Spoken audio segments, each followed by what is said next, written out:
Alors, rebonsoir et bienvenue à l'atelier.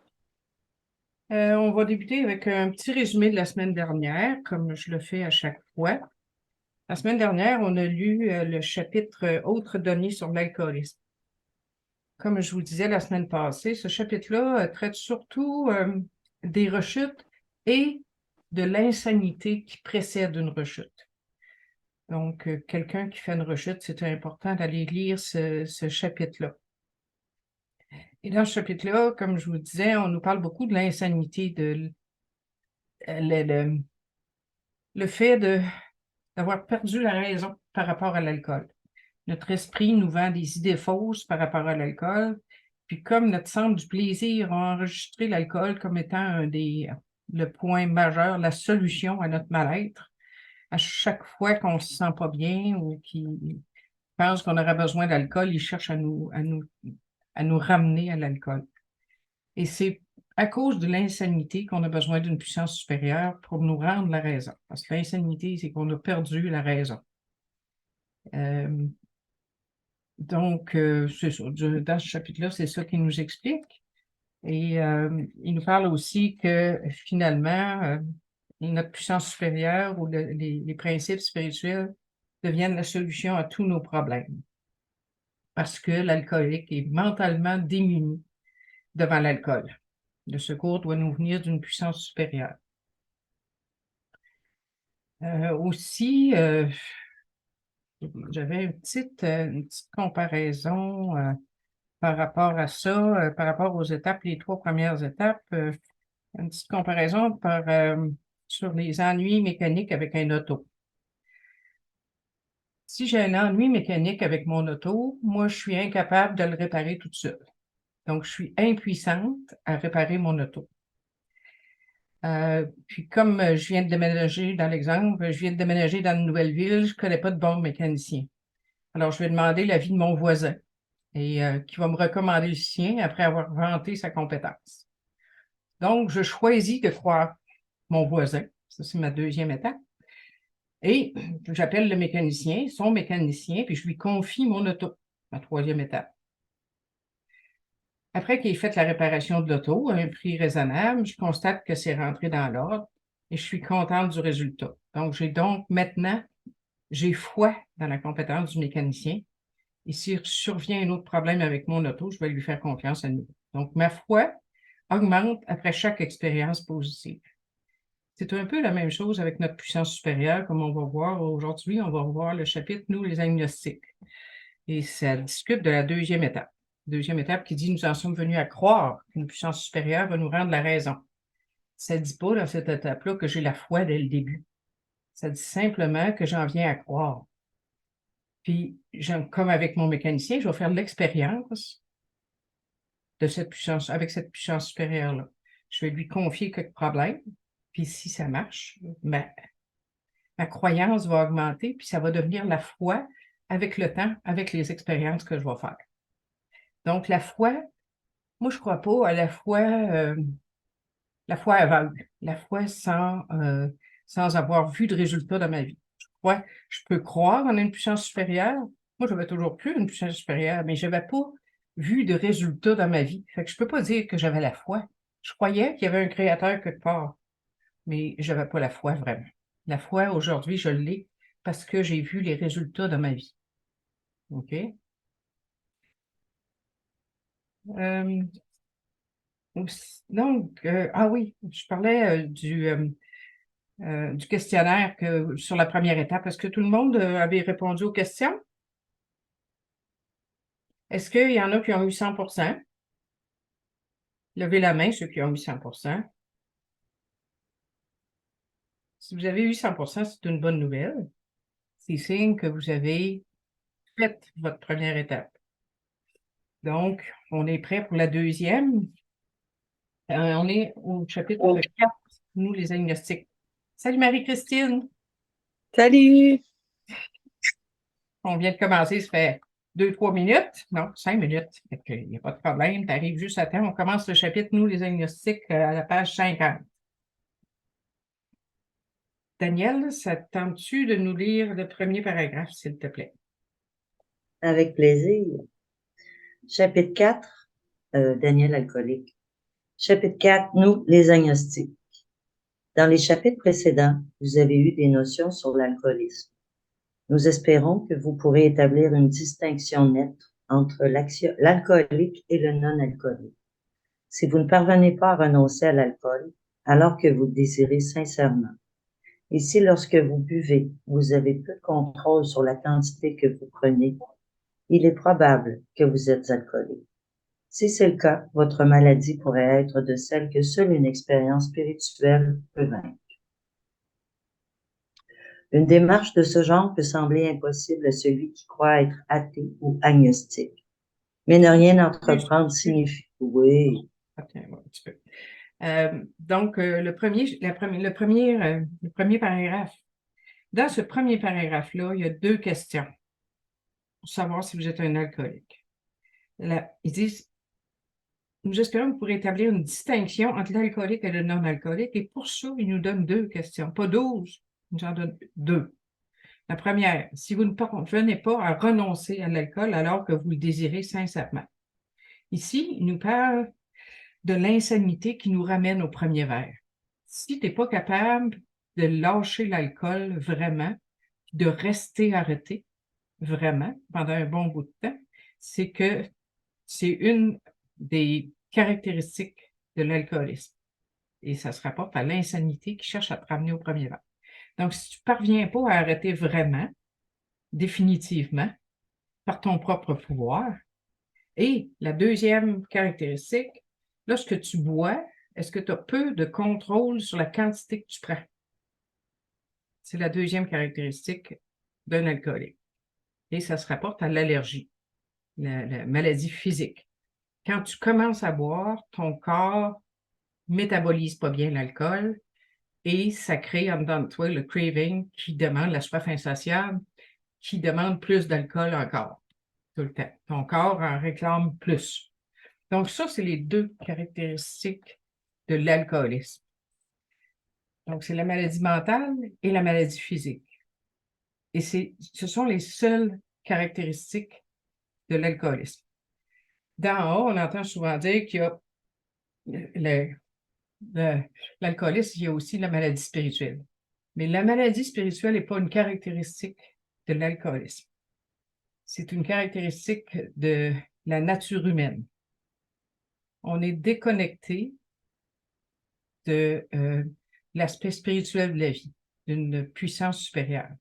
Et ça, c'est tous les êtres humains. La plupart, 99% des êtres humains sont dans ce cas-là. Donc, ce n'est pas relié à l'alcoolisme, la maladie spirituelle. Okay? La maladie de l'alcoolisme, c'est la maladie physique, qui est l'allergie, et la maladie mentale, qui est l'insanité. Ça va-tu? Y a-tu des questions là-dessus? Des commentaires?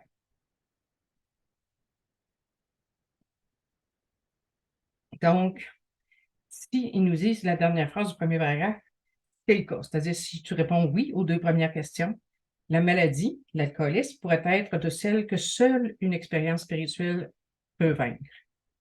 Donc, à cause de l'insanité, c'est la solution spirituelle qui va vaincre la maladie. Fait que tu peux continuer avec le deuxième paragraphe, s'il te plaît? Une démarche de ce genre peut sembler impossible à celui qui croit être athée ou agnostique, mais ne rien entreprendre signifie courir à la catastrophe, surtout si l'on est un alcoolique du type irrécupérable. Faire face à l'alternative de boire et de mourir d'alcoolisme ou de vivre en optant pour un mode de vie spirituel n'est pas toujours facile. OK. Donc ici, là, il commence à nous parler des athées ou agnostiques. La différence entre un athée et un agnostique, c'est un athée affirme qu'il n'y a pas de Dieu, qu'il n'y a pas de puissance supérieure. Et un agnostique, il n'est pas capable de trancher s'il y en a un, s'il y a un Dieu ou s'il n'y en a pas. Donc, l'athée a l'esprit plus fermé que l'agnostique, à vrai dire. L'agnostique, il ne peut pas pencher d'un bord ou l'autre. Alors, c'est plus facile d'arriver à croire pour un agnostique que pour un athée. Mais c'est possible quand même qu'il en arrive là. Puis un athée dans le mouvement, qu'est-ce que ça fait, un athée qui reste athée dans le mouvement, qui ne croit pas à une puissance supérieure? Souvent, ils vont prendre le groupe. Comme le groupe est une bonne alternative, c'est plus fort que moi, le groupe. Le seul inconvénient, c'est que le groupe n'est pas toujours avec toi. Tu n'as pas toujours de contact conscient. Tu peux toujours appeler un membre, là, mais si le membre ne répond pas ou si tu ne réussis pas à rejoindre personne, tu te retrouves tout seul avec tes affaires. C'est l'inconvénient d'être athée. Tu n'es pas toujours. C'est plus difficile d'avoir un contact conscient. Donc, c'est ça.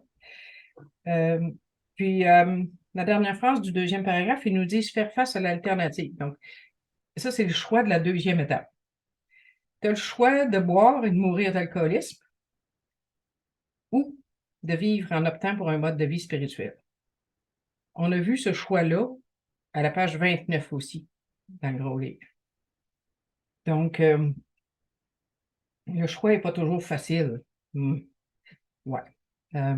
Moi, quand je buvais, je regardais mon verre et je me disais, je me suicide avec ça. C'était correct. Mais c'est parce que je n'avais pas vu une solution. Je ne savais pas qu'il y avait une solution à mon problème. C'est pour ça que je voulais me suicider avec l'alcool. Mais quand je suis arrivée à AA et que j'ai vu qu'il y a des gens qui pouvaient être heureux sans alcool, moi, je ne savais pas que c'était possible d'être heureux sans alcool. Alors, quand j'ai vu qu'il y avait des gens qui avaient l'air heureux sans alcool, j'ai voulu ça. Puis j'ai voulu votre solution. J'ai décidé d'essayer votre solution. Donc, le choix de la deuxième étape, je savais qu'il y avait l'alternative de boire et de mourir d'alcoolisme ou vivre en optant pour un mode de vie spirituel. J'ai choisi le mode de vie spirituel, comme chacun de vous l'a fait certainement, puisque vous êtes ici ce soir avec moi. OK, ça va-tu? OK. Tu peux lire le paragraphe suivant? Ce n'est pas si difficile non plus. Environ la moitié de nos premiers membres se trouvaient exactement dans ce cas. Au début, certains d'entre nous cherchaient à éviter la question, espérant contre toute espérance qu'ils n'étaient pas de véritables alcooliques. Après quelque temps, nous avons dû accepter le fait qu'il fallait donner un fondement spirituel à notre vie. Sinon, peut-être est-ce votre cas, mais gardez courage, nous n'étions pas loin de la moitié à nous croire athées ou agnostiques. Notre expérience prouve que vous ne devez pas être déconcertés. C'est ça. Donc, on réalise à un moment donné qu'il faut donner un fondement spirituel, on a besoin de quelque chose de plus fort que nous autres. Si j'admets que je suis impuissante devant l'alcool, puis que je veux m'en sortir, bien sûr, ça veut dire que ça me prend quelque chose de plus fort que ma volonté, parce que ma volonté est impuissante. C'est ça que je dis en première étape. Je dis que ma volonté n'est pas suffisante pour régler mon problème. Donc, ça me prend quelque chose de plus fort. Alors, le mode de vie va nous donner ça. Si tu veux continuer. Si un simple code moral ou une meilleure philosophie de vie suffisait à surmonter l'alcoolisme, nous serions nombreux à nous en être sortis depuis longtemps.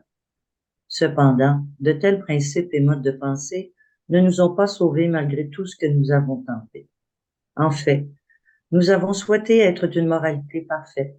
Nous avons voulu de tout notre cœur nous accrocher à une certaine philosophie, mais nous n'avions pas la force nécessaire. Nos possibilités humaines, dirigées par notre volonté, n'étaient pas suffisantes. Nous avons lamentablement échoué. Notre impuissance nous posait un véritable... C'est bon.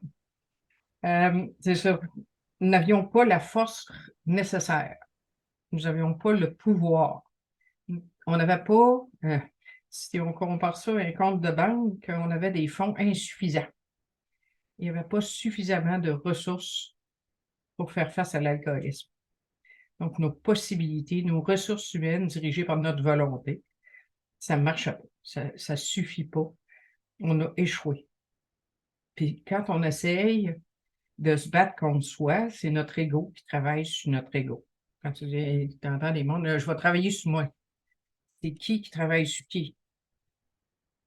C'est l'ego qui travaille sur l'ego. Le je, c'est l'ego. Je vais travailler sur moi. Je, ego, moi, ego. Je travaille sur mon ego, avec mon ego. Donc, ça va échouer, ça, c'est sûr et certain. Continue. Notre impuissance nous posait un véritable dilemme.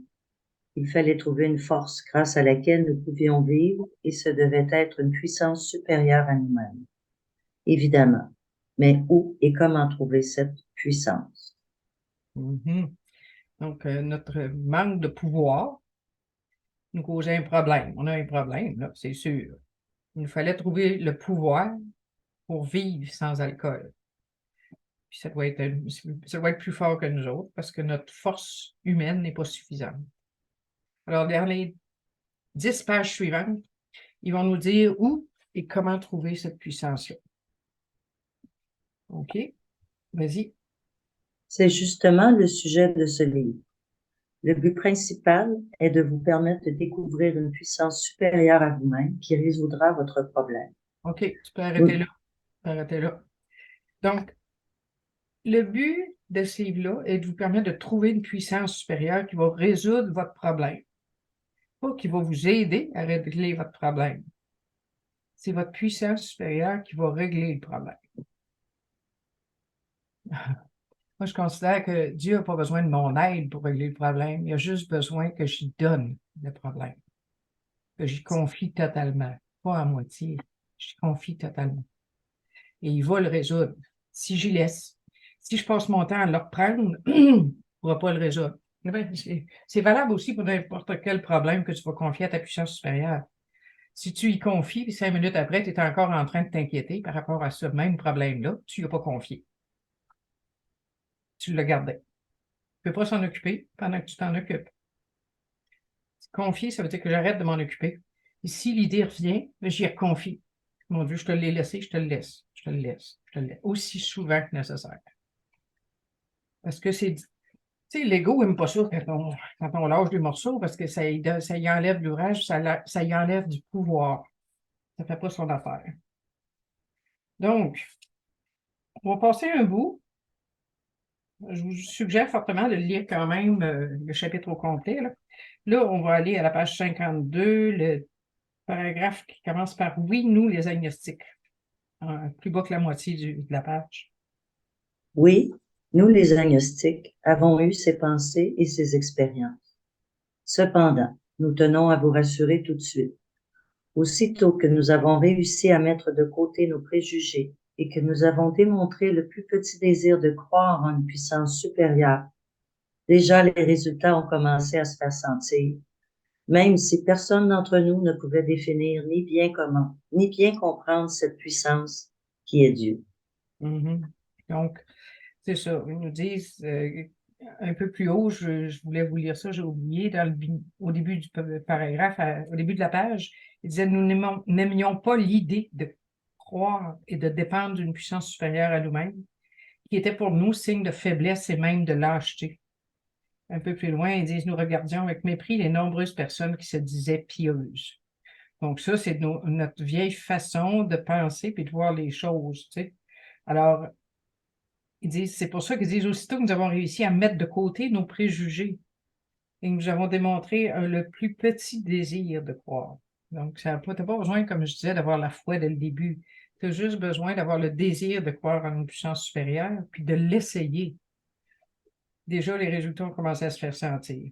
Même si tu ne comprends pas ce que c'est qu'elle est, ta puissance supérieure, même si tu ne peux pas la définir, ça va marcher pareil, en autant que tu t'adresses à quelque chose, peu importe quoi, qui est plus fort que toi, tu sais. OK, vas-y pour l'autre paragraphe. À notre grand soulagement, nous avons découvert qu'il n'était pas nécessaire de prendre la conception de Dieu de quelqu'un d'autre. Notre conception personnelle, aussi inexacte fût-elle, nous permettait de nous rapprocher de lui et d'établir un contact.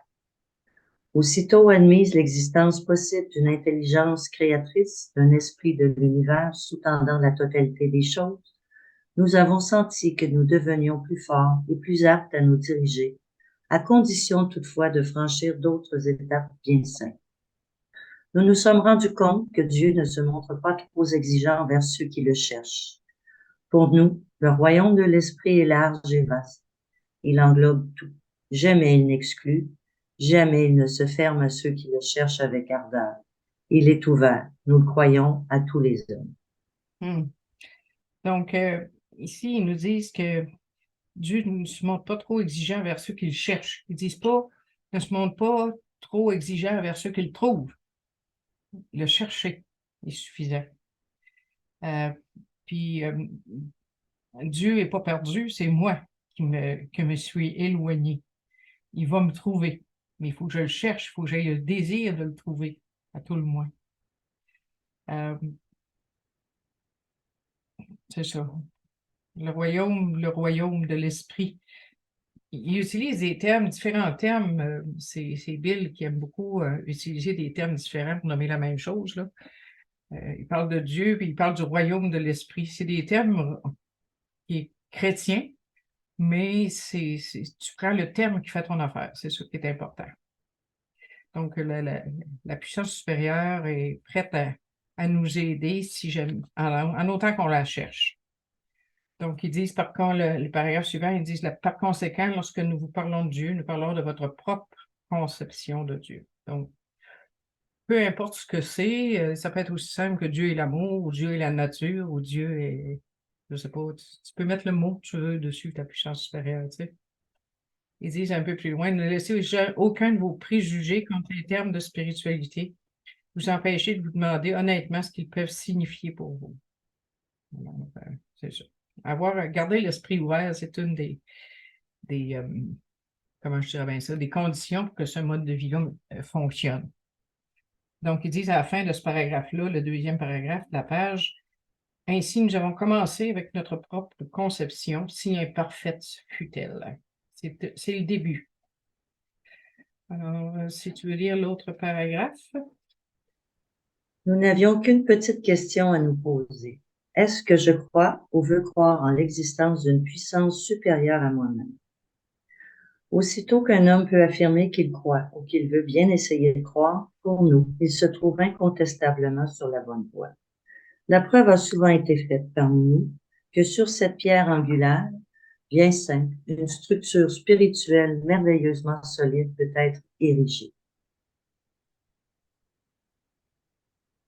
Oui, tu peux Veux-tu continuer. que je continue? OK. Oui, Voilà qui était une bonne nouvelle pour nous. peut-être la preuve a souvent été faite, là, tu lis? Ah, moi qui l'ai manqué. La preuve a Oui, souvent été faite. la preuve a souvent été faite Ah, parmi nous que sur cette pierre angulaire, bien simple, une structure spirituelle merveilleusement solide peut être érigée. excuse-moi, Ben, il n'y a pas d'offense. j'ai dormi sur la dernière phrase. Donc, la question de la deuxième étape, est-ce que je crois, la question principale, est-ce que je crois ou veux croire à l'existence d'une puissance supérieure à moi-même? Si, après y avoir mûrement réfléchi, tu réponds non, qu'est-ce que tu fais? Tu ne peux pas aller plus loin. Le mode de vie passe par cette question-là, que si tu n'es pas prêt à vouloir croire, à tout le moins, ou avoir envie de croire à quelque chose, tu ne peux pas aller plus loin. Comme je disais tout à l'heure, tu peux prendre le groupe comme puissance supérieure au début et ça va marcher. Tu crois une puissance supérieure qui est le groupe. C'est correct, ça marche. OK? Moi, au début, c'est sûr que j'avais pris le groupe parce que Dieu, ça m'apparaissait trop loin. Mais finalement, avec l'expérience, je peux vous dire que Dieu est beaucoup plus proche que peut l'être le groupe.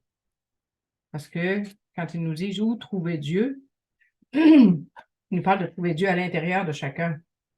Alors, c'est beaucoup plus proche que peut l'être un groupe. On s'entend? Donc, c'est ça. Si tu ne peux pas prendre le groupe à tout le moins ou un autre puissance supérieure quelconque, tu ne peux pas continuer plus loin. OK? La page 54, on va passer un paragraphe. Daniel, on va aller en plus d'une incapacité. En plus d'une incapacité apparente d'accepter plusieurs aspects de la foi, nous avons souvent été gênés par notre obstination, notre sensibilité et nos préjugés aveugles. Plusieurs d'entre nous se sont montrés si ombrageux qu'ils se cabraient devant toute allusion à la spiritualité. Il fallait abandonner cette façon de penser.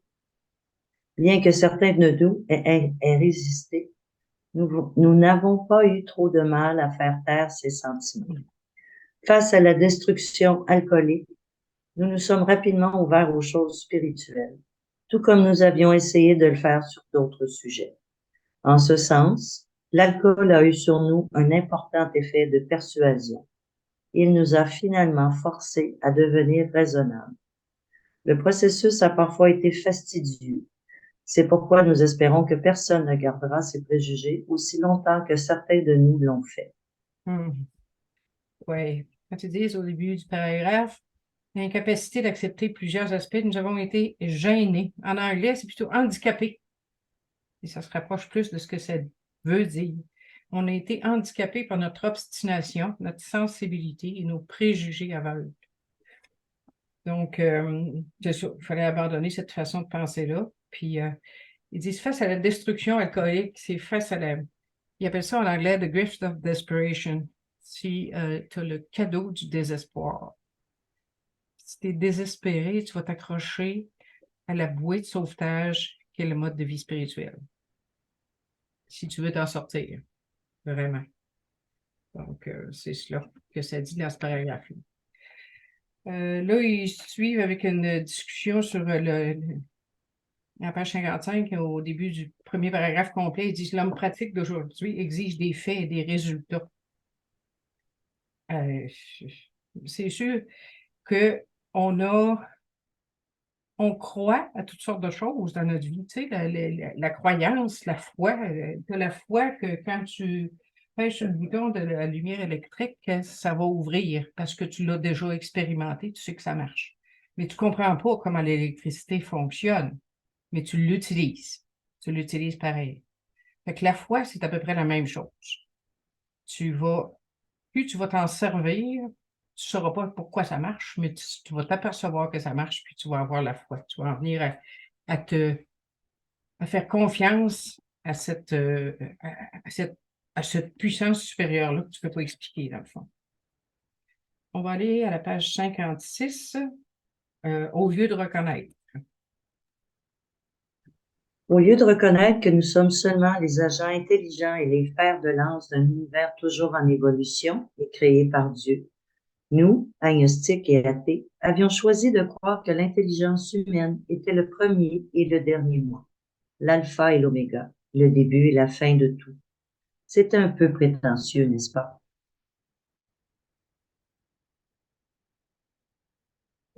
Jocelyne, on t'entend pas si tu parles. OK. Oui, j'avais fermé mon micro. C'est ça. Nous avons choisi de croire parce qu'on peut changer nos croyances. Si on a l'esprit ouvert, on peut décider de changer de croyance pour essayer ce qu'on ne comprend pas. Vas-y, avec le paragraphe suivant. Nous qui avons pris cette voie discutable, nous vous demandons de mettre de côté vos préjugés, même ceux contre les organisations religieuses. Nous avons appris que malgré leurs faiblesses, les diverses religions ont servi de guide et ont fixé un but à des millions de personnes. Les gens de foi trouvent une raison logique à l'existence. Quant à nous, nous n'avions absolument aucune conception raisonnable. Nous prenions plaisir à mettre en pièces les croyances et les pratiques spirituelles, alors que nous aurions pu voir que des personnes spirituelles de toute race, couleur et confession démontraient un degré de stabilité, de bonheur et de dévouement que nous aurions pu chercher à imiter. Et tu peux Est-ce lire que je continue? l'autre paragraphe. Nous préférions nous intéresser aux faiblesses de ces personnes et parfois nous nous appuyions sur leurs défauts pour les condamner en bloc. Nous dénoncions l'intolérance tout en étant nous-mêmes intolérants. Nous laissions quelques arbres tordus nous masquer la forêt et sa beauté. Jamais nous n'avions regardé honnêtement l'aspect spirituel de la vie. Dans nos témoignages individuels, Moi, c'est oui, beau, je vas-y. continue. Dans nos témoignages individuels, vous trouverez beaucoup de façons d'aborder et de concevoir une puissance supérieure à soi-même. L'approche ou la conception à laquelle nous donnons notre adhésion importe peu. L'expérience nous a enseigné que ce sont des questions qui ne devraient pas nous inquiéter dans l'optique qui nous intéresse. Il revient à chacun de régler ces questions lui-même. Mhm. Donc, c'est ça. On a chacun à regarder Qu'est-ce qu'on est prêt à croire maintenant? Tu sais? Qu'est-ce qu'on est prêt à laisser aller comme vieilles idées? Est-ce que ça vous rejoint, ce texte-là? Est-ce que vous reconnaissez comme ayant eu des préjugés avant d'aborder l'aspect spirituel? La plupart d'entre nous, on peut se reconnaître là-dedans. OK, merci Daniel pour ta lecture. Je vais demander à Chantal si tu veux continuer un paragraphe à la fois en commençant par le suivant. Cependant, Oui, bonsoir, Chantal Alcoolique. Cependant, il est un point sur lequel ces hommes et ces femmes s'accrochent de façon remarquable. Tous ont développé une foi en une puissance supérieure à eux-mêmes et, depuis, croient en elle. Dans tous les cas, cette puissance a accompli le miracle l'humainement impossible. Comme le disait un célèbre homme d'État américain, regardons le dossier. c'est ça. Donc, il nous parlait tout à l'heure, dans nos témoignages individuels, vous trouverez beaucoup de façons d'aborder et de concevoir une puissance supérieure. Ça, il parle des témoignages qu'on retrouve dans la deuxième partie du gros livre. Vous savez, après, ça commence avec le cauchemar du docteur Bob. Donc, l'histoire du docteur Bob, qui est un des fondateurs avec Bill, là, à la page 193. Les histoires personnelles commencent là. Donc, ils disent, dans ces témoignages-là, vous trouverez beaucoup d'approches ou de façons d'arriver à une puissance supérieure. Il y a aussi un livre dans le Code Anonyme qui est Nous en sommes venus à croire. C'est le titre du livre. Moi, ça m'a beaucoup aidé dans mes débuts, justement, pour la conception d'une puissance supérieure. OK, tu veux continuer? Des milliers d'hommes et de femmes en chair et en os affirment catégoriquement qu'après en être venus à croire en une puissance supérieure à eux-mêmes, avoir adopté une certaine attitude envers une puissance et avoir accepté de se prêter à certaines choses simples, ils ont vu un changement spectaculaire s'opérer dans leur façon de vivre et de penser. Au bord du désespoir, de l'effondrement et de la faillite totale de leurs ressources humaines, ces gens se sont sentis envahis par un nouveau sentiment de force, de paix, de bonheur et de discernement. Ce changement s'est produit peu de temps après qu'ils ont eu accompli certaines exigences de bon cœur. Confus et déconcertés qu'ils étaient devant la futilité apparente de l'existence, ils ont vu les raisons profondes de leur difficulté de vivre. Mettant de côté la question de l'alcool, ils expliquent pourquoi leur vie était si insatisfaisante. Ils nous montrent comment le changement s'est produit en eux. Lorsque des centaines de gens peuvent affirmer que la conscience de la présence de Dieu est aujourd'hui ce qu'il y a de plus important dans leur vie, cela nous donne une puissante motivation de croire. Mhm. Donc, il nous parle au début du paragraphe, après en être venu à croire en une puissance supérieure à eux-mêmes. C'est quelle étape? Deuxième, ouais. Après avoir adopté une certaine attitude envers cette puissance. C'est quoi ça? Quelle étape? Wow. Ouais. Et accepter de se prêter à certaines choses simples, ce sont les étapes 4 à 11. Ils ont vu un changement spectaculaire. Ça, c'est un résultat. Une promesse, une des promesses. Tu sais, les résultats qui sont indiqués dans le gros livre, ce sont toutes des promesses aussi. Ils ont vu un changement spectaculaire s'opérer dans leur façon de vivre et de penser. Alors, ceux d'entre nous qui ont pratiqué ce mode de vie-là, chacun de nous devrait pouvoir dire ça, oui. Personnellement, moi, j'ai vu un changement spectaculaire. Je ne suis plus la même personne que j'étais il y a 40 quelques années. Au bord du désespoir, de l'effondrement et de la faillite, on s'est senti envahi par un sentiment de force, de paix, de bonheur et de discernement. Ce sont aussi des résultats qu'on va avoir du mode de vie. Okay? Quand ils disent ce cheminement s'est produit peu de temps après qu'ils ont rempli certaines exigences. Les exigences, ce sont les étapes. Ils ne disent pas qu'il y a une étape qui est facultative, ils parlent d'exigence. Pourquoi? C'est parce que ce mode de vie-là est complet. Puis il va t'apporter un résultat si tu le mets en pratique. Si tu mets tout le mode de vie en pratique, tu vas avoir le résultat que les autres ont vu dans leur vie. Donc, ils disent un peu plus loin, mettant de côté la question de l'alcool, ils expliquent pourquoi leur vie était si insatisfaisante. sais, dans la première étape, il nous parle qu'on a perdu la maîtrise de notre vie. Ben, perdre la maîtrise de ta vie, là, ça ne se produit pas uniquement quand tu bois. Ça peut se produire n'importe quand tu bois pas. Moi, je réalisais, il y a certaines choses que je réussissais à faire, puis il y en a d'autres que j'étais absolument incapable de faire. Donc, je n'avais pas la maîtrise de ma vie dans tous les domaines, tu comprends? J'avais certaines choses qui marchaient, mais il y en a d'autres qui ne marchaient pas. Puis, c'est ça. C'est quand j'ai arrêté de vouloir contrôler ma vie en général que ça s'est mis à beaucoup mieux aller. OK? Donc, finalement, la conscience de la présence de Dieu est ce qu'il y a de plus important dans ma vie aujourd'hui, comme c'est indiqué là. OK. On va continuer. On va aller à la page 59. Ça commence je vais commencer par le milieu du paragraphe, là, puis notre époque n'est-elle pas caractérisée par la facilité avec laquelle nous remplaçons les idées anciennes par des nouvelles? Par notre empressement à rejeter la théorie ou la chose qui ne fonctionne pas au profit de quelque chose de nouveau qui marche.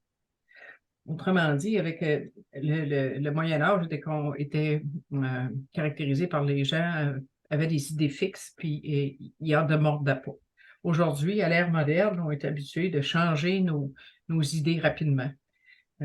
Ces dernières années, ça fait quand même pas mal de temps, là, mais on a adopté les téléphones intelligents. On a remplacé les vieux téléphones de maison qu'on avait par des téléphones intelligents. Fait qu'on a remplacé nos vieilles idées par des nouvelles qui marchent mieux, qui nous donnent plus de services, qui sont plus pratiques. Donc, on a changé nos idées. Alors, tu veux-tu continuer l'autre paragraphe? Nous avons dû nous demander. Nous avons dû nous demander pourquoi nous n'adopterions pas ce même empressement à changer notre point de vue face à nos problèmes humains. Nous avions des difficultés dans nos relations personnelles, nous ne pouvions pas contrôler notre émotivité. Nous étions en proie à la tristesse morbide et à la dépression. Nous étions incapables de gagner notre vie. Nous ne trouvions aucun but à l'existence. Nous étions habités par la crainte. Nous étions malheureux. Nous ne croyions pas pouvoir faire quoi que ce soit pour les autres. Alors, n'était-il pas plus important de trouver un remède à long terme à nos frustrations que de regarder les documentaires sur les vols vers la Lune? Évidemment. Mm-hmm. Donc, ici, il nous parle des problèmes humains, pas juste d'alcool, nos problèmes d'alcool. Il nous parle de nos problèmes humains. Puis, il nous parle en fait de la perte de maîtrise de notre vie dans ça. En anglais, il appelle ça des bedevilments. Puis en français, ici, il parle de frustration, mais c'est plus que des frustrations. Ce sont des tourments, des problèmes importants. Donc, si je le lis en jeu, si chacun peut lire ça en jeu, est-ce que c'est quoi qui te parle? Moi, j'avais des difficultés dans mes relations personnelles. Je ne pouvais pas contrôler mon émotivité. C'est vrai. J'étais en proie à la tristesse morbide. Lapite. J'ai fait de lapite en masse. Et à la dépression. J'avais envie de mourir. J'étais assez dépressive, merci. Le seul que j'ai pas, c'est que nous étions incapables de gagner notre vie. Parce que je gagnais encore ma vie. Je travaillais encore. Donc ça, je ne l'ai pas. Je ne trouvais aucun but à l'existence. Mon fils avait 7 ans, puis je voulais mourir. C'était même pas un but suffisant de me garder en vie. Ça va pas bien. J'étais habitée par la crainte, la morte de peur, puis je ne le savais pas. J'étais malheureuse, oui. Je ne croyais pas pouvoir faire quoi que ce soit pour les autres. J'étais incapable de faire quoi que ce soit pour moi. J'étais incapable de faire quoi que ce soit pour les autres. Alors, est-ce que c'est plus important de trouver un problème à ça que n'importe quoi d'autre? Pour moi, oui. Ça a été important, puis j'ai vu les résultats dans ma vie. Merci, mon Dieu. Veux-tu continuer avec l'autre paragraphe? Lorsque nous en avons vu d'autres résoudre leurs problèmes simplement par leur confiance en l'esprit de l'univers, nous n'avons pas pu faire autrement que de ne plus en douter de la puissance de Dieu. Nos idées ne menaient à rien. L'idée d'un Dieu fonctionnait. C'est ça. Tu sais, moi, c'est les témoignages dans le Codex anonyme qui m'ont convaincu que je pouvais faire confiance à une puissance supérieure que je ne comprenais pas. C'est pour ça, quand ils disent, quand on a vu d'autres résoudre leurs problèmes, pas juste le problème d'alcool, là, résoudre d'autres problèmes aussi, parce qu'il avait confiance en une puissance supérieure. Donc, j'ai commencé à croire que Dieu pouvait m'aider, puis je l'ai essayé, puis ça a marché. Donc, mes idées personnelles menaient à rien, mais l'idée de Dieu fonctionne si je l'essaie. Veux-tu lire l'autre paragraphe? C'est leur foi ingénue qui amena les frères Wright à croire qu'ils pouvaient construire une machine volante, et ils réussirent. Sans cette confiance, ils n'auraient rien accompli. Nous, agnostiques et athées, demeurions convaincus que l'autosuffisance réglerait nos problèmes. Lorsque d'autres nous ont montré qu'ils s'en étaient sortis par la puissance de Dieu, nous avons commencé à nous sentir comme ceux qui avaient prétendu que les frères Wright ne pourraient jamais voler. Mhm. Donc, l'autosuffisance, ça, c'est de se fier sur notre ego, sur notre force humaine seulement. Puis ça, moi, en tout cas, je me suis prouvé que ça ne marchait pas. Tu veux-tu lire à page 60, le deuxième paragraphe, lorsque nous sommes devenus? Lorsque nous sommes devenus alcooliques, brisés par un malheur auto-imposé impossible à retarder ou à éviter, nous avons dû courageusement faire face à un choix. Ou Dieu est toute chose, ou il n'est rien, ou Dieu existe, ou il n'existe pas. Quel serait ce choix? Alors, c'est ça. Donc, lorsque nous sommes devenus alcooliques, brisés par un malheur auto-imposé, pas imposé par les autres à l'extérieur, auto-imposé. Je me suis détruit avec l'alcool. Il n'y a personne qui m'a forcé à boire. OK? J'ai dû faire face à un choix. Est-ce que c'est un autre choix de la deuxième étape? Est-ce que Dieu est ou qu'il n'est rien, ou existe ou n'existe pas? Y a-t-il une puissance supérieure, ma puissance supérieure au lieu du mot Dieu? Est-ce qu'il y a une puissance supérieure à moi-même? Est-ce qu'une puissance supérieure existe ou s'il n'y a rien d'autre qui existe? Qu'il n'y ait rien d'autre qui existe, qu'il n'y ait pas d'intelligence qui ait créé ce monde-là est une proposition plutôt c'est venu de rien, ça part de rien, puis tout ça, il n'y a rien qui garde ça en place, cet univers-là. C'est assez difficile à imaginer. En tout cas, moi, je ne vois pas ça vraiment, là. Alors, c'est un choix qu'on a à faire. Tu veux continuer avec l'autre paragraphe? À ce stade de notre démarche, nous étions carrément en face de la question de la foi. Nous ne pouvions pas la contourner. Certains parmi nous étaient déjà engagés sur le pont de la raison, vers les rives souhaitées de la foi. La connaissance et la promesse d'un monde nouveau avaient fait briller leurs yeux fatigués et redonné courage à leur cœur languissant. Des mains amies s'étaient tendues. Nous étions reconnaissants à la raison de nous avoir conduits jusque-là. Et pourtant, nous n'étions pas complètement arrivés. Sans doute nous étions-nous trop fiers à notre raison pour cette dernière étape et l'idée de perdre cet appui nous déplaisait. C'est ça. On était en face de la question de la foi ou de croire en quelque chose de plus fort que soi-même. On continue avec l'autre. Cette réaction était naturelle, mais examinons la question de plus près. Sans que nous le sachions, n'était-ce pas une sorte de foi qui nous avait conduits là où nous étions? N'avions pas eu foi en notre propre raisonnement, n'avions pas eu confiance en notre faculté de penser. Qu'était-ce cela sinon une certaine foi? Oui, nous avions cru, aveuglément cru, au Dieu de la raison. Nous avons donc découvert que d'une façon ou d'une autre, nous avions toujours été animés par la foi. Tu peux continuer. Nous avons également découvert que nous avions été des adorateurs. Combien cet état mental nous donnait la chair de poule. N'avions-nous pas de diverses façons d'adorer des personnes, des objets, l'argent ou nous-mêmes? Et puis, avec un motif plus noble, n'avions-nous pas à admirer avec adoration un coucher de soleil, la mer ou une fleur? Lequel parmi nous n'avait pas aimé quelque chose ou quelqu'un? Quel rapport ces sentiments, ces amours, ces vénérations avaient-ils avec la raison pure? Aucun ou bien peu, nous en prenions finalement conscience. Ces attitudes ne constituaient-elles pas la trame de nos vies? Après tout, ces sentiments ne déterminaient-ils pas le cours de notre existence? Nous ne pouvions pas dire que nous n'étions pas capables de croire, d'aimer ou d'adorer. Sous une forme ou une autre, nous avions vécu par la foi presque uniquement. Mhm, c'est ça. Puis au début de ce paragraphe-là, la troisième phrase, il dit, n'avions-nous pas de diverses façons adoré des personnes, des objets, l'argent ou nous-mêmes? Ça, oui. Ça, c'est des dépendances qu'on a développées. Quand tu parles d'adorer des personnes, c'est de dépendre de personnes, d'objets, d'argent, euh, de quoi que ce soit qui est matériel. On a développé des dépendances. Donc, on va poursuivre la lecture à la page 62, au milieu de la page. En fait, nous nous leurrions. En fait, nous nous leurrions car au plus profond de chaque être humain, homme, femme ou enfant, repose l'idée fondamentale de Dieu. Elle peut être masquée par le malheur, la vanité, le culte, autres valeurs, mais elle est là sous une forme ou sous une autre forme.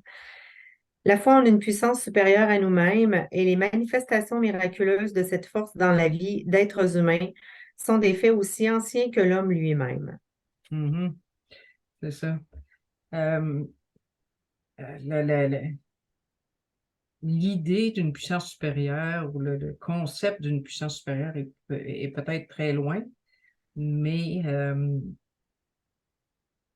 est-ce que déjà, vous avez déjà eu l'impression d'avoir quelque chose qui vous guidait de plus fort que vous autres, une intuition ou une idée qui vous est arrivée puis qui semblait arriver de nulle part? Tu sais, est-ce que vous avez déjà eu l'impression d'être guidé d'une façon ou d'une autre dans votre vie, même avant d'avoir connu Alcooliques Anonymes? Ça vous est déjà arrivé? Alors, c'est ça qu'on a besoin de regarder. Est-ce que déjà, il n'y avait pas euh, quelque chose qui se manifestait dans notre vie qui semblait venir d'un autre niveau que de notre personnalité humaine? Oui. Tu peux continuer?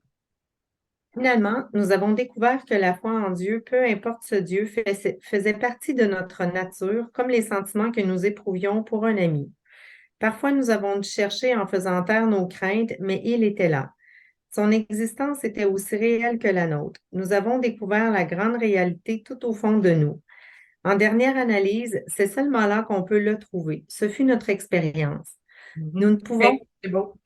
Donc, ils nous disent dans ces deux paragraphes-là où on va trouver Dieu. Dans le premier qu'on vient de lire, au plus profond de chaque être humain se trouve l'idée de Dieu. Puis ici, ils disent à la fin de la lecture qu'on vient de faire que c'est seulement au fond de nous qu'on peut trouver ça, qu'on peut trouver une puissance supérieure. Donc, c'est de trouver Dieu en soi, de trouver le contact ou la connexion avec cette puissance-là à l'intérieur de nous. Tu sais. D'ailleurs, quand on y réfléchit, quand ils nous disent en 11e étape, nous avons cherché à améliorer notre contact conscient avec Dieu tel que nous le concevions, lui demandant de connaître. Donc, si t'es pour avoir un contact conscient avec une puissance supérieure, tu as besoin de le trouver à l'intérieur de toi. Puisqu'ils disent que ça ne peut pas être une puissance humaine, ça ne peut pas être un autre être humain. Tu peux avoir un contact conscient avec un autre être humain, mais un contact conscient avec une puissance supérieure, tu peux seulement le trouver à l'intérieur de toi. Tu peux continuer l'autre paragraphe? Nous ne pouvons que dégager un peu la route. Si notre témoignage vous aide à vous débarrasser de vos préjugés, vous rend capable de réfléchir honnêtement, vous encourager à chercher vaillamment en vous, alors, si vous le voulez, vous pouvez vous joindre à nous sur la grande route. Si vous êtes ainsi disposé, vous ne pouvez pas échouer. Vous prendrez nécessairement conscience de votre foi. Mhm. Donc ici, dans ce paragraphe-là, il nous parle un peu des conditions pour développer, pour en arriver à la foi. Se débarrasser de nos préjugés, réfléchir honnêtement, chercher en vous. Donc, c'est comme ça que vous en viendrez à trouver une foi efficace. Ce que j'avais, c'est ça. Là, ensuite, il continue avec l'histoire d'un homme qui se croyait athée. Euh, il dit que je vais vous le résumer un peu, là. Il dit que c'était. Oh, ben, tu peux le lire. On va qu'on saute un paragraphe. Notre ami était fils d'un pasteur.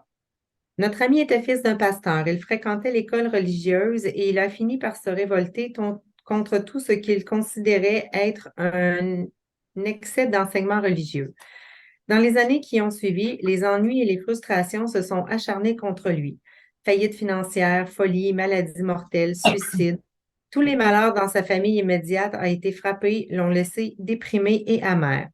Les désillusions de l'après-guerre, l'aggravation de son alcoolisme et la menace de la ruine mentale et physique ont amené cet homme vers l'autodestruction. Un soir, confiné à l'hôpital, il a reçu la visite d'un alcoolique qui avait vécu une expérience spirituelle. Dans un haut le cœur, il s'est écrié, s'il y a un Dieu, il est certain qu'il n'a rien fait pour moi. Plus tard, seul dans sa chambre, il s'est demandé, les croyants peuvent-ils tous être dans l'erreur? Cette question lui faisait vivre des tortures de l'enfer. Puis, subitement, une pensée formidable lui a traversé l'esprit comme un éclair, chassant tout le reste. Qui es-tu pour affirmer que Dieu n'existe pas? Mhm. OK, on va arrêter là pour tout de suite. Donc, quand tu dis qu'il a reçu la visite d'un alcoolique qui avait vécu une expérience spirituelle, c'est la visite de Bill Wilson qui a reçu à l'hôpital. C'est ça. Lui est arrivé dans les premiers temps du mouvement. OK, vas-y. Cet homme nous a raconté qu'il était tombé à genoux à côté de son lit. En quelques secondes, il a été envahi par la conviction que Dieu était présent. Il a ressenti comme une vague de certitude et de majesté déferler en lui et le submerger. Les barrières qu'il avait érigées pendant des années s'abattaient. Il se trouvait en présence de la puissance et de l'amour infini. Il avait traversé le pont vers le rivage. Pour la première fois, il avait conscience de la présence de son Créateur à ses côtés. OK. Donc, cet homme-là a vécu une expérience spirituelle profonde et spectaculaire, ce qui n'est pas le cas pour tout le monde, comme on a vu un peu quand on a lu l'appendice sur l'expérience spirituelle. Mais lui, ça a été vraiment spectaculaire, tu sais. Fait que, il a fait l'expérience de la présence de Dieu. Puis ça, c'est ça qu'on a besoin, une expérience, de faire nos expériences avec Dieu. Moi, il a fallu que j'ai fait l'expérience avec Dieu en lui demandant des choses pour mon bien-être intérieur. Puis, en premier, j'ai demandé de m'enlever l'obsession d'alcool. Quand l'obsession a été enlevée, je savais que c'était pas par ma grâce à moi. Je savais que c'était pas ma force qui avait fait ça. Tu sais. Fait que ça m'a permis, ça a débuté mon expérience avec la foi, avec une puissance supérieure.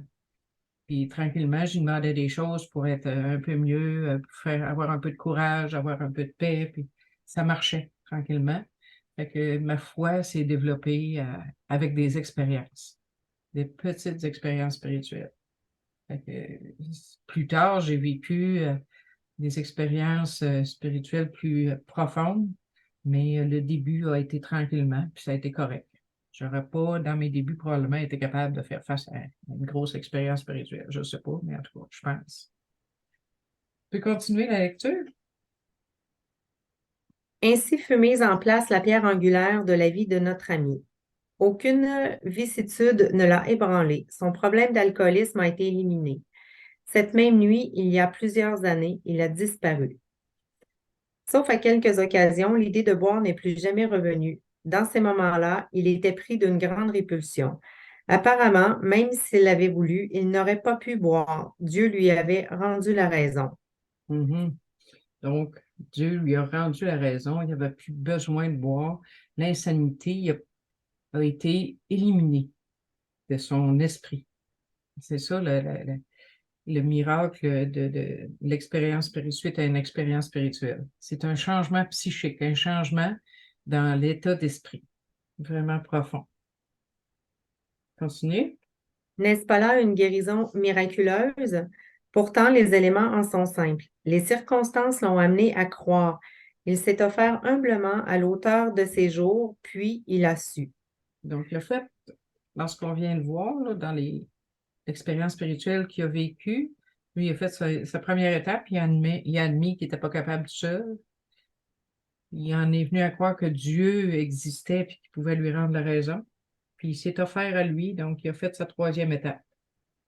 Et ça lui a permis de vivre une expérience spirituelle profonde.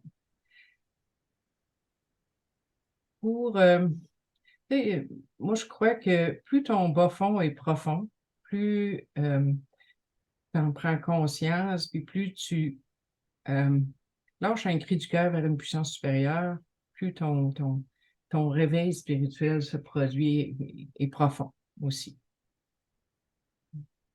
OK? C'est pour ça l'importance de vraiment prendre conscience de ton bas fond, puis de vraiment t'en remettre à quelque chose de plus fort que toi, peu importe ce que c'est pour toi. Tu peux finir? Nous aussi avons retrouvé la raison grâce à Dieu. Pour cet homme, la révélation a été soudaine. Pour d'autres, le changement est plus lent. Mais il est venu à tous ceux qui l'ont cherché en toute honnêteté. Quand nous nous sommes approchés de lui, il s'est révélé à nous. Mhm. Alors, dans Alcoolique Anonyme, on entend parfois une idée qui se dit comme suit: j'ai été pigé dans le chapeau. Alors, ce paragraphe-là, ces deux paragraphes-là viennent complètement contredire cette idée-là. Tu n'es pas pigé dans le chapeau. Quand tu admets ton impuissance puis que tu tournes vers une puissance supérieure, peu importe ta puissance supérieure, Dieu va répondre. Il répond, comme ils disent, à ceux qui l'ont cherché en toute honnêteté. Dieu ne fait pas de discrimination. Dieu est là pour tout le monde.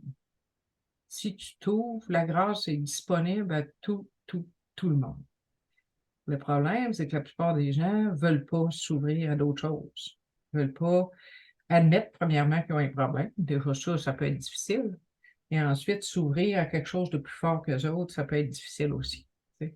Donc, si quelqu'un n'est pas capable de faire ça, Dieu ne peut pas te régler ton problème si, premièrement, tu n'as pas pris conscience que tu as un problème.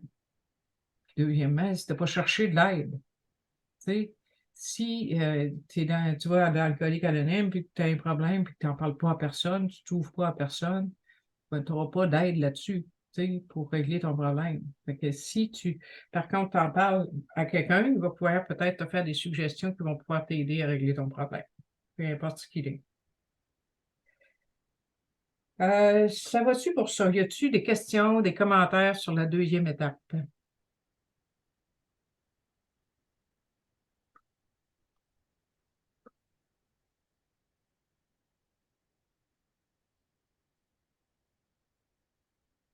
Pas de questions? Non. Alors, je vous ai parlé de la phrase de la semaine, c'est t'es pas pigé dans le chapeau. Attends un petit peu, où ça, j'ai mis ma feuille.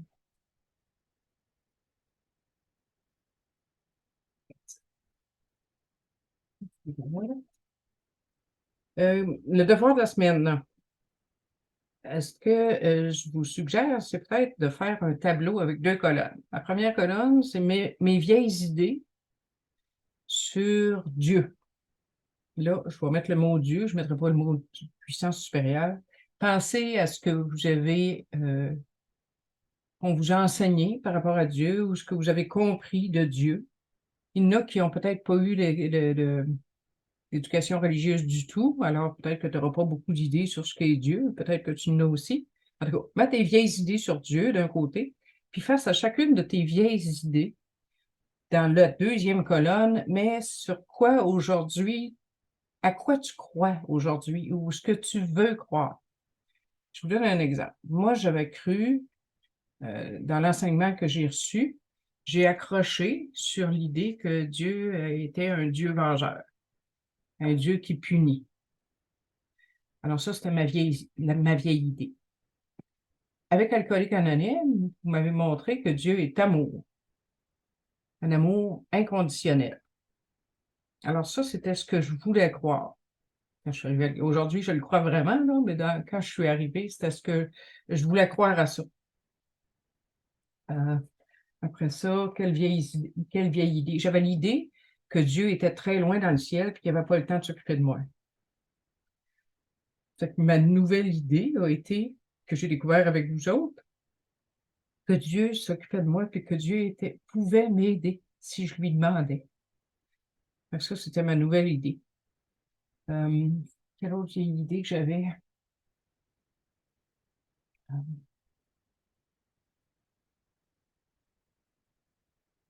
C'est ça, Dieu était loin. Alors, la nouvelle idée, c'est que Dieu est à l'intérieur de moi, que je peux le contacter, que je peux y parler, puis qu'il peut me répondre, il peut me répondre par les autres êtres humains, il peut me répondre par quelque chose que j'entends ou par quelque chose que je lis ou de différentes façons. Tu sais, ce ne sera pas toujours une voix dans ma tête. Ça m'est arrivé déjà d'avoir une voix dans ma tête, mais ça n'a pas été toujours ça, loin de là. C'est donc Dieu me répond d'une façon quelconque. Alors, c'est ça. Mettez vos vieilles idées sur Dieu puis des nouvelles idées sur Dieu. Puis, le deuxième devoir, c'est de compléter le questionnaire. Vous avez reçu avec ce que je vous ai remis comme document. Il y avait la première étape, puis il y avait aussi le questionnaire pour la deuxième étape. Alors, je vous demanderai si vous voulez répondre aux questions de la deuxième étape, puis notez si vous avez des réticences ou des questions par rapport à la deuxième étape. D'ailleurs, je suis ouverte présentement si vous voulez, si vous avez des questions ou des commentaires.